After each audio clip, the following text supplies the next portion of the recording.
CIET-NCERT द्वारा प्रस्तुत है कक्षा 7 के लिए हिंदी की ध्वनि पाठ्य पुस्तक मल्हार। अध्याय 1, पृष्ठ संख्या 1। माँ कह एक कहानी। माँ कह एक कहानी। बेटा, समझ लिया क्या तूने मुझको अपनी नानी? कहती है मुझसे यह चेटी, तू मेरी नानी की बेटी। कह माँ कह, लेटी ही लेटी। राजा था या रानी? राजा था या रानी, माँ कह एक कहानी। तू है हठी मान धन मेरे, सुन उपवन में बड़े सबेरे तात भ्रमण करते थे तेरे, जहां सुरभि मनमानी। जहाँ सुरभि मनमानी। हाँ माँ, यही कहानी।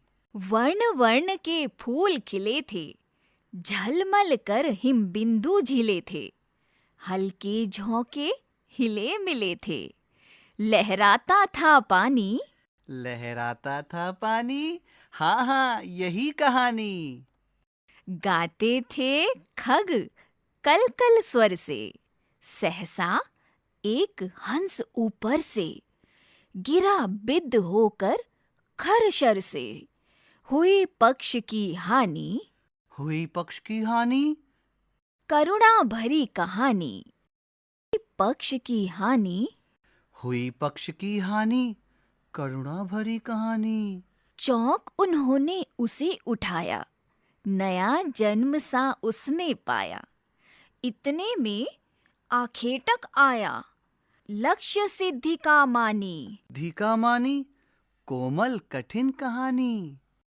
मांगा उसने आहत पक्षी, तेरे तात किंतु थे रक्षी।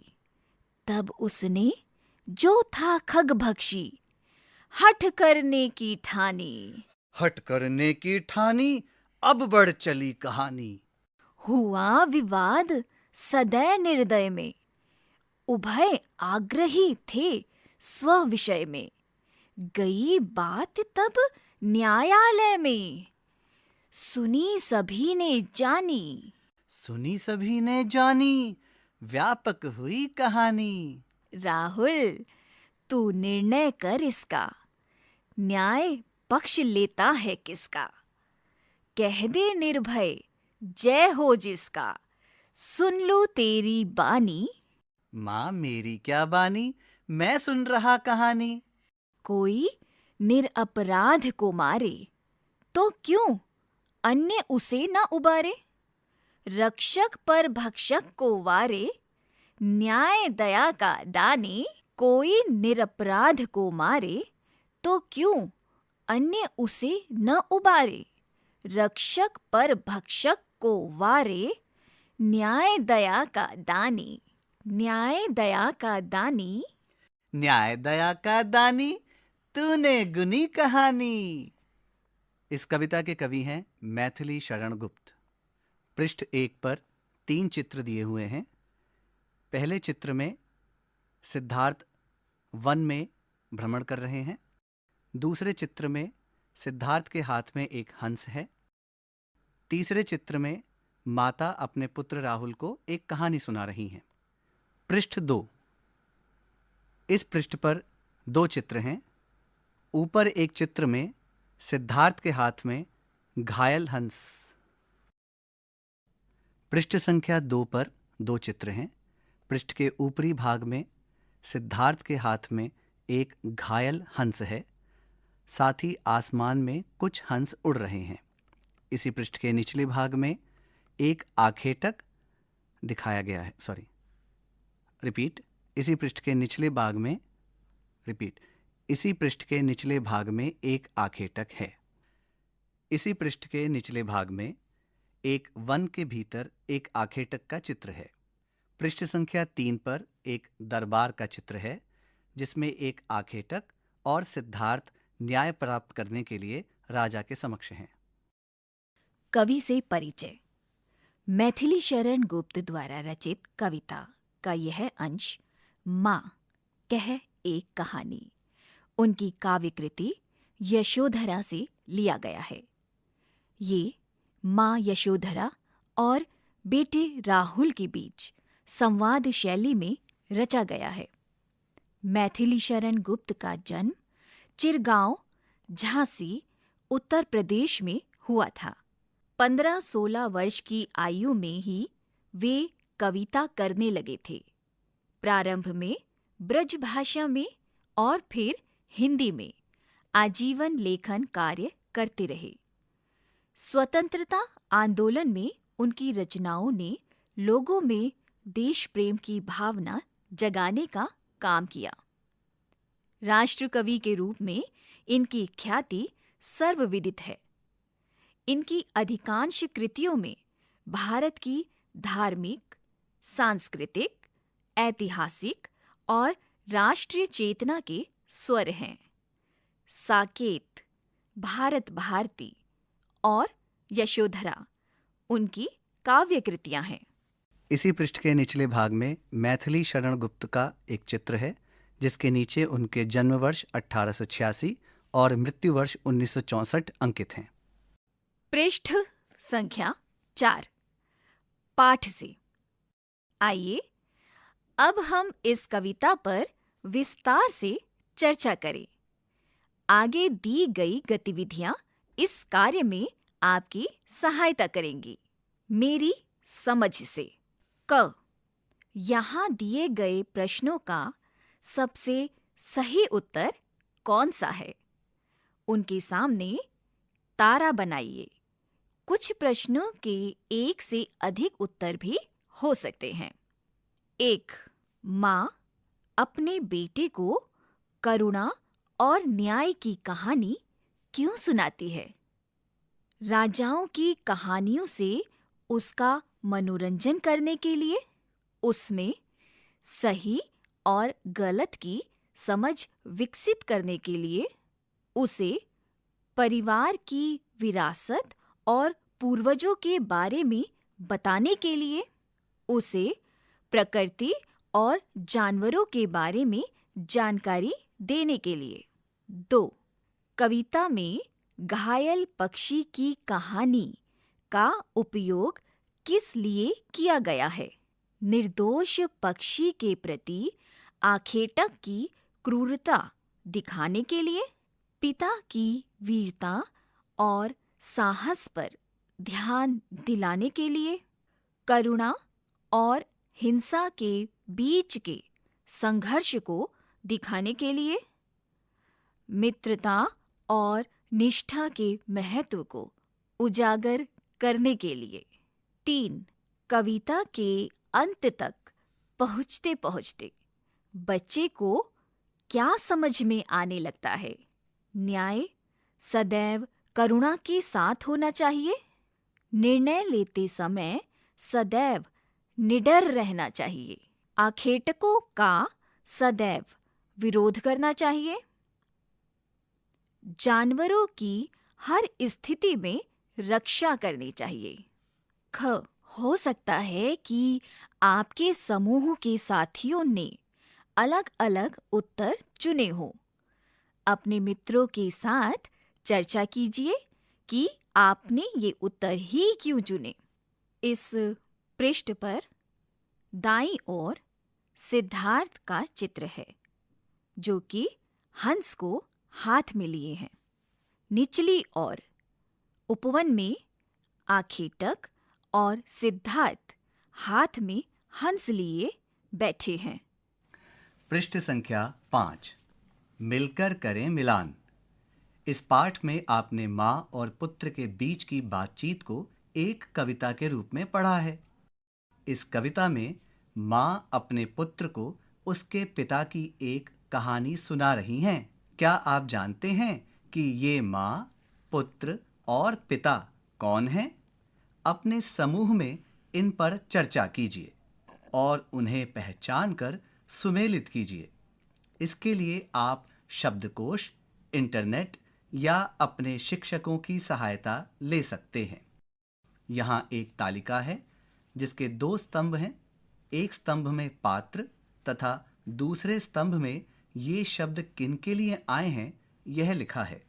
पात्र 1, बेटा। ये शब्द किनके लिए हैं के अंतर्गत लिखा है?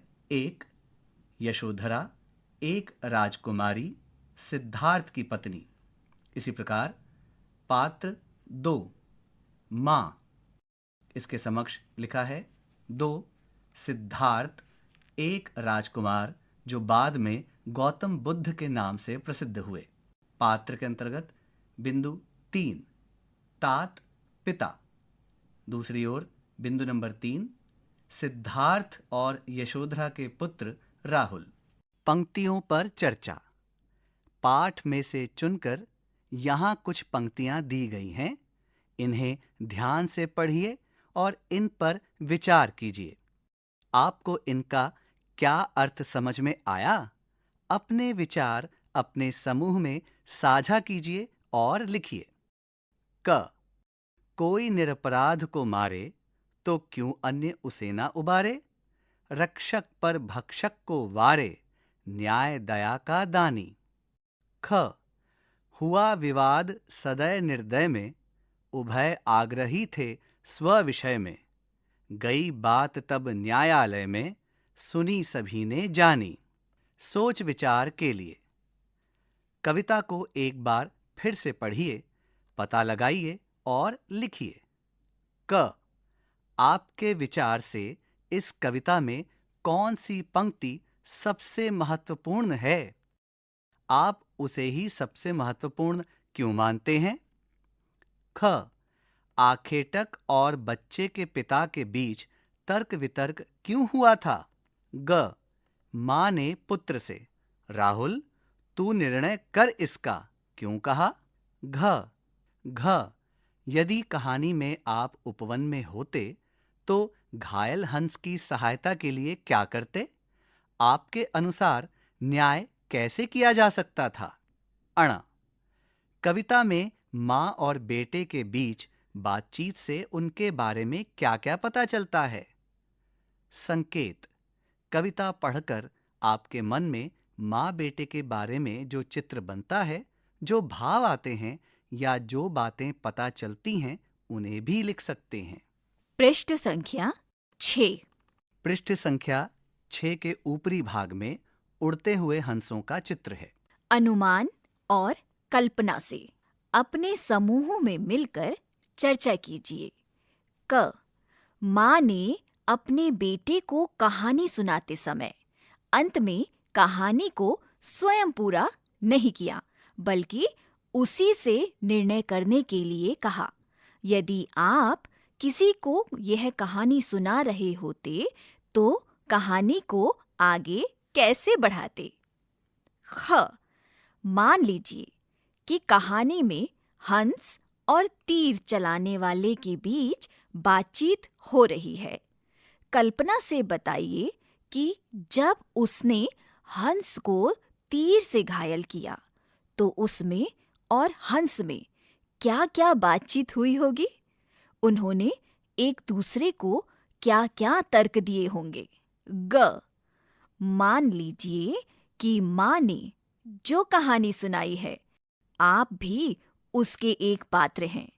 आप कौन सा पात्र बनना चाहेंगे और क्यों? तीर चलाने वाला, पक्षी, पक्षी को बचाने वाला व्यक्ति, न्यायाधीश, कोई अन्य पात्र जो आप कहानी में जोड़ना चाहें। संवाद। इस कविता में एक माँ और उसके पुत्र का संवाद दिया गया है, लेकिन कौन सा कथन किसने कहा है यह नहीं बताया गया है। आप कविता में दिए गए संवादों को पहचानिए कि कौन सा कथन किसने कहा है और उसे दिए गए उचित स्थान पर लिखिए। उदाहरण के लिए माँ और पुत्र का एक एक कथन दिया गया है। पृष्ठ संख्या 7। इस पृष्ठ के ऊपरी भाग में एक चित्र है जिसमें एक ओर एक उपवन और वहीं दूसरी ओर आसमान में उड़ते हुए हंस हैं। इस पृष्ठ के ऊपरी भाग में एक चित्र है। इस चित्र के दाईं ओर एक उपवन तथा बाईं ओर आसमान में उड़ते हुए हंस हैं। इस चित्र के नीचे एक तालिका है। तालिका के 2 भाग हैं। पहले भाग में लिखा है पुत्र द्वारा कहे गए कथन। वहीं दूसरे स्तंभ में लिखा है माँ द्वारा कहे गए कथन। आपकी सुविधा के लिए यहाँ एक उदाहरण दिया गया है। एक माँ कह एक कहानी। इसके उत्तर में माँ ने कहा, एक बेटा समझ लिया क्या तूने मुझको अपनी नानी। अब आप दिए गए रिक्त स्थानों में माता और पुत्र के संवादों को लिखिए। शब्द से जुड़े शब्द। यहाँ दिए गए रिक्त स्थानों में प्रकृति से जुड़े शब्द कविता में से चुनकर लिखिए। आपकी सुविधा के लिए एक शब्द दिया गया है उपवन, जिसे प्रकृति के साथ जोड़ा गया है। यहाँ 6 रिक्त स्थानों में प्रकृति से जुड़े शब्दों को लिखिए।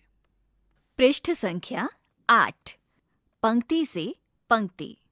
यहाँ स्तंभ 1 और स्तंभ 2 में कुछ पंक्तियां दी गई हैं। मिलती जुलती पंक्तियों को रेखा खींचकर मिलाइए। स्तंभ 1, स्तंभ 1, क्रम संख्या 1। कहती है मुझसे ये चेटी, क्रम संख्या 2।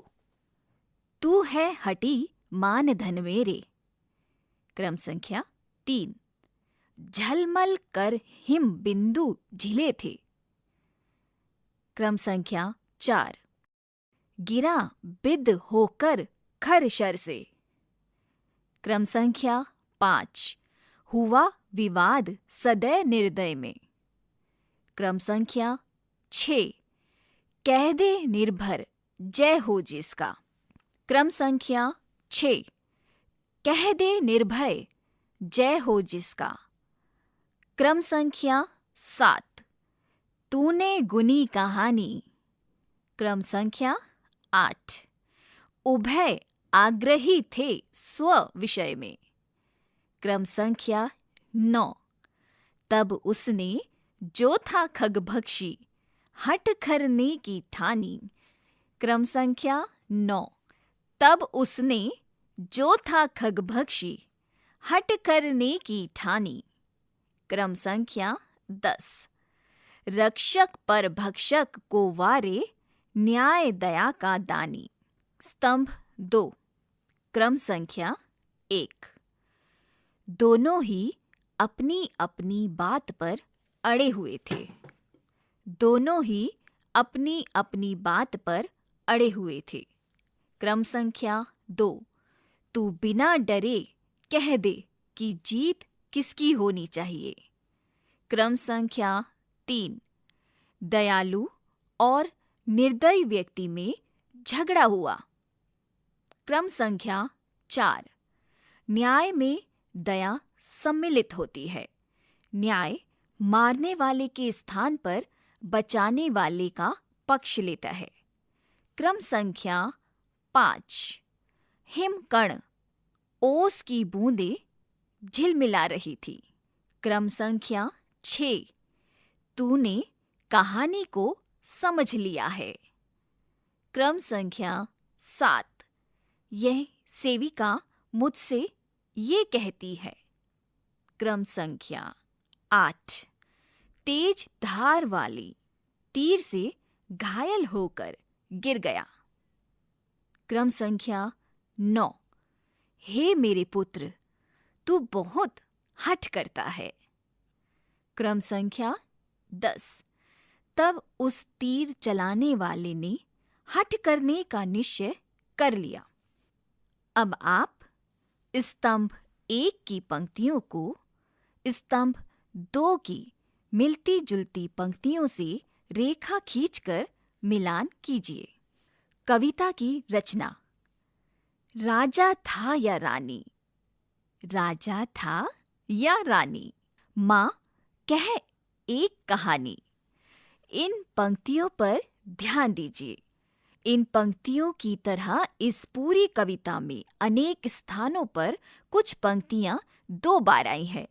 इस कारण कविता में पाठक को माँ बेटी की बातचीत और अच्छी तरह समझ में आ जाती है।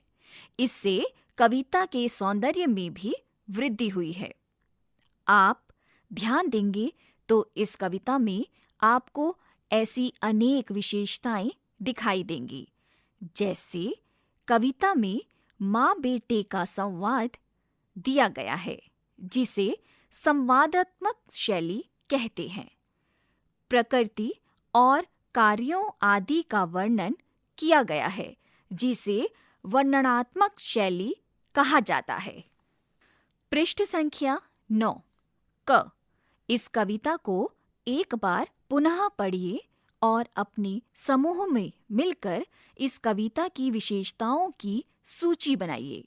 अपने समूह की सूची को कक्षा में सबके साथ साझा कीजिए। ख। यहाँ इस कविता की कुछ विशेषताएं और वे पंक्तियां दी गई हैं, जिनमें ये विशेषताएं दिखाई देती हैं। विशेषताओं का सही पंक्तियों से मिलान कीजिए। आप कविता की पंक्तियों में एक से अधिक विशेषताएं भी ढूंढ सकते हैं। कविता की विशेषताएं। यहाँ एक तालिका दी गई है जिसके 2 स्तंभ हैं। एक स्तंभ में कविता की विशेषताएं और दूसरे स्तंभ में कविता की पंक्तियां दी गई हैं। क्रम संख्या 1 संवाद दिए गए हैं। क्रम संख्या 2 पंक्ति के अंतिम शब्द की ध्वनि आपस में मिलती जुलती है। क्रम संख्या 3 कुछ शब्द 2 बार और साथ साथ आए हैं। क्रम संख्या 4 कुछ विपरीतार्थक शब्द साथ साथ आए हैं। क्रम संख्या 5 प्रकृति का वर्णन किया गया है। क्रम संख्या 6 एक ही वर्ण से शुरू होने वाले एक से अधिक शब्द एक ही पंक्ति में आए हैं। क्रम संख्या 7 प्रश्न उत्तर दिए गए हैं। क्रम संख्या 8 शब्द की वर्तनी बदलकर उपयोग किया गया है। स्तंभ 2 में कविता की पंक्तियां। क्रम संख्या 1 हुआ विवाद सदैव निर्दय में। क्रम संख्या 2 हुई पक्ष की हानि। क्रम संख्या 3 बेटा समझ लिया क्या तूने मुझको अपनी नानी, कहती है मुझसे ये चेटी तू मेरी नानी की बेटी। क्रम संख्या 4 तू है हटी मानधन मेरे, सुन उपवन में बड़े सबेरे।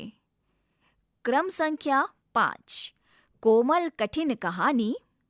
क्रम संख्या 6 वर्ण वर्ण के फूल खिले थे, झलमल कर हिम बिंदु झिले थे, हल्के झोंके हिले मिले थे, लहराता था पानी। रूप बदलकर। आप इस तालिका में स्तंभ 1 कविता की विशेषताएं और स्तंभ 2 कविता की पंक्तियां का आपस में सही पंक्तियों से मिलान कीजिए। रूप बदलकर। सुन उपवन में बड़े सबेरे, तात भ्रमण करते थे तेरे। कविता की इन पंक्तियों को निम्न प्रकार से बदलकर लिखा जा सकता था। कविता की इन पंक्तियों को निम्न प्रकार से बदलकर लिखा जा सकता है। सुनो, आपके पिता एक उपवन में बहुत सवेरे भ्रमण किया करते थे। अब आप भी पाठ के किसी एक पद को एक अनुच्छेद के रूप में लिखिए। पृष्ठ संख्या 10 कविता में विराम चिन्ह। पृष्ठ संख्या 10 कविता में विराम चिन्ह। माँ कह एक कहानी। इस पंक्ति में आपको अनेक विराम चिन्ह दिखाई दे रहे हैं, जैसे अल्प विराम, पूर्ण विराम, उद्धरण चिन्ह। इस कविता में विराम चिन्हों का बहुत अच्छा प्रयोग किया गया है। विराम चिन्ह इस कविता में अनेक कार्य कर रहे हैं, जैसे यह बताना कि कविता पाठ करते समय कहाँ थोड़ा रुकना है, अल्प विराम, कहाँ अधिक रुकना है, पूर्ण विराम, कौन सी पंक्ति किसने कही है, पुत्र ने या माँ ने, उद्धरण चिन्ह, कहाँ प्रश्न पूछा गया है, प्रश्नवाचक चिन्ह, कौन सी बात आश्चर्य से बोली गई है, विस्मयादि बोधक चिन्ह। क, यहाँ कविता का एक अंश बिना विराम चिन्हों के दिया गया है। इसमें उपयुक्त स्थानों पर विराम चिन्ह लगाइए। राहुल तू निर्णय कर इसका, न्याय पक्ष लेता है किसका, कह दे निर्भय जय हो जिसका, सुन लूं तेरी बानी, माँ मेरी क्या बानी, मैं सुन रहा कहानी, कोई निरपराध को मारे तो क्यों अन्य उसे न उबारे, रक्षक पर भक्षक को वारे, न्याय दया का दानी, न्याय दया का दानी, तूने गुनी कहानी। ख, अब विराम चिन्हों को ध्यान रखते हुए कविता को अपने समूह में सुनाइए। इस पृष्ठ पर ऊपरी भाग में विराम चिन्हों के चित्र हैं जो आपस में बातें कर रहे हैं। एक चित्र प्रश्नवाचक चिन्ह का है जो कह रहा है क्या, वहीं दूसरी ओर विस्मयादि बोधक चिन्ह का चित्र है जो कह रहा है वाह। इन दोनों के मध्य एक मधुमक्खी उड़ रही है। इसी पृष्ठ के निचले भाग में बच्चों को कहानी सुना रही है। ठीक है। इस पृष्ठ के निचले भाग में एक वृद्ध महिला, एक बालक और एक बालिका को कहानी सुना रही है।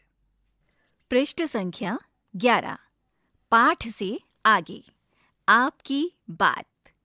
क, सुन उपवन में बड़े सबेरे, तात भ्रमण करते थे तेरे।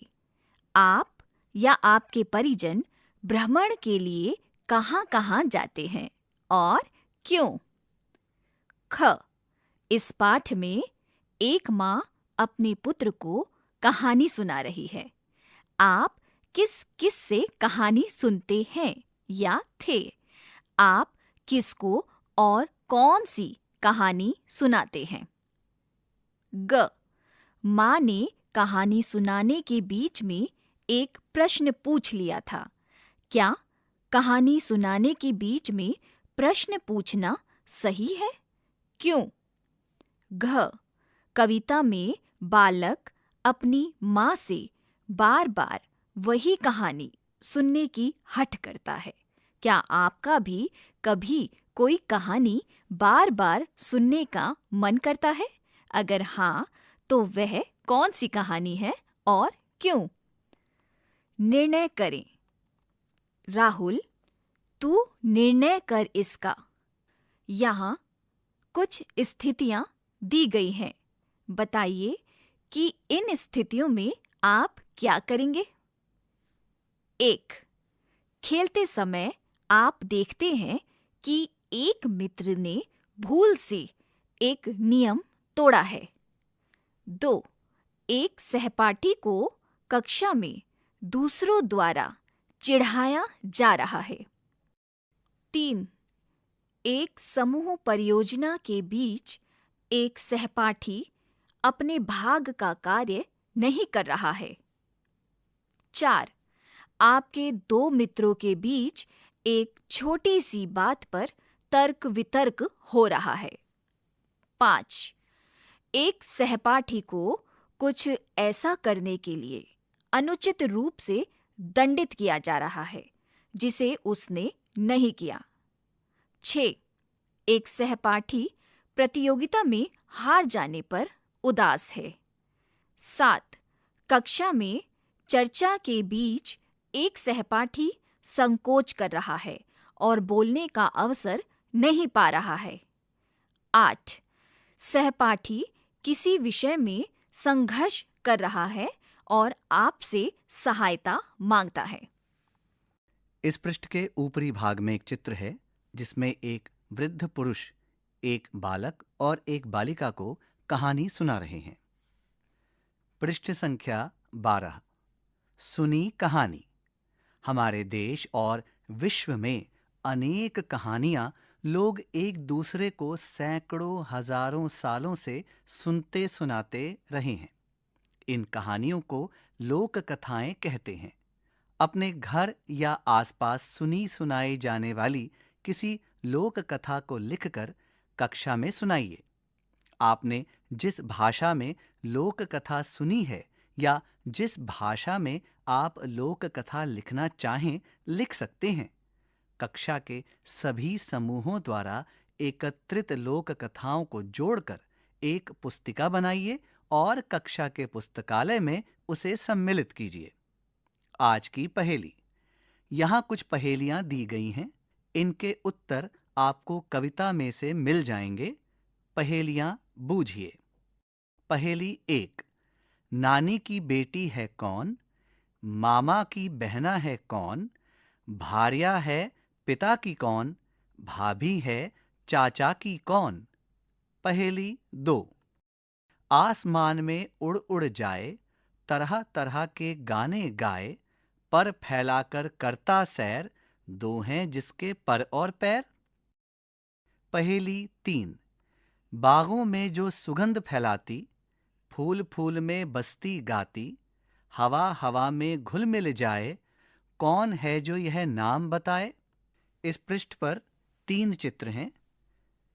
पृष्ठ के ऊपरी भाग में कुछ हंस उड़ रहे हैं। इस पृष्ठ पर ऊपरी भाग में एक चित्र है जिसमें कुछ हंस उड़ रहे हैं। पृष्ठ के बाईं ओर एक चित्र है जिसमें अलग अलग रंगों के फूल खिले हैं और इसी पृष्ठ के दाईं ओर एक चित्र है जिसमें एक बालिका अपनी माता के साथ उपवन में भ्रमण कर रही है। पृष्ठ संख्या 13। खोजबीन के लिए। इस पृष्ठ पर इंटरनेट के कुछ लिंक दिए गए हैं जिनसे आप और अधिक ज्ञान प्राप्त कर सकते हैं। माँ कह एक कहानी, हंस किसका, मैथिली शरण गुप्त द्वारा एक कविता का पाठ। इन बिंदुओं पर आधारित इस पृष्ठ पर कुछ इंटरनेट लिंक्स दिए गए हैं जिनके माध्यम से आप अतिरिक्त जानकारी प्राप्त कर सकते हैं। पाठ 1 यहाँ समाप्त होता है। अभी आप सुन रहे थे कक्षा 7 की हिंदी की ध्वनि पाठ्य पुस्तक मल्हार। ध्वन्यांकन मंजू कुमारी। वाचन स्वर सीमा सती और चांद मोहम्मद। निर्माण सहयोग कुसुम लता। निर्देशन एवं निर्माण विमलेश चौधरी।